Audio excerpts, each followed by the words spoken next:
आपल्यासोबत भाजपचे काही कार्यकर्ते आहेत. आज एबी फॉर्मसाठी मोठा आक्रमक जी भूमिका इथे कार्यकर्त्यांनी घेतलेली होती. आपण सुद्धा इथं आलेला आहेत. आपली काय मागणी? अहो मी प्रभाग 24मध्ये भारतीय जनता पक्षाचं 20 वर्षापासून काम करतोय. मी मंडल अध्यक्ष आहे. बूथ समित्या असो, मन की बात कार्यक्रम असो, हजारो योजना लोकांपर्यंत पोहोचवायचं काम केलं. आम्ही तळागाळातले कार्यकर्ते, आम्हाला आश्वासन दिलं होतं. आज मी प्रभाग 24मध्ये काम करतो. 92ला आमची महापालिका स्थापन झाली. एक नगरसेवक नाही BJPचा, तिथं आम्ही काम करतोय. आज आमची वेळ आली आणि आम्हाला डावललं गेलं. कोण आलं? आम्हाला तिकीटं नाही दिले गेले. म्हणजे तुम्ही म्हणतात ना निष्ठावंतांना, तर आम्हाला डावललं गेलं. इथं का डावललं? काही कारण सांगितले पक्षाकडे? आता हे तुम्ही त्यांना विचारा. हा काय प्रश्न आहे?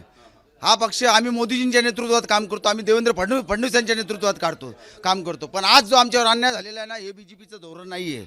आमची विनंती आहे, असं नको व्हायला. BJPच्या तळागाळातल्या कार्यकर्त्यांना, निष्ठावंत कार्यकर्त्यांना तुम्ही न्याय द्या. तुम्ही घ्या ना, पक्ष वाढवा ना. आता 24मध्ये कोणाला दिलेली उमेदवारी? तुम्हीच विचारा. तिथे नौखे सर्वांना दिलेली आहे. आम्ही आज काम करतो, आम्हाला विचारलं पण नाही. आमचं रात्रीपर्यंत आमचं तिकीट, आमचं एबी फॉर्म फायनल असताना आत्ता सकाळी आमचं नाव तिथं नाही. असा मीच नाही, असे असंख्य कार्यकर्ते ते बिचारे तळागाळात काम करतात, त्यांना न्याय मिळालेला नाही आहे.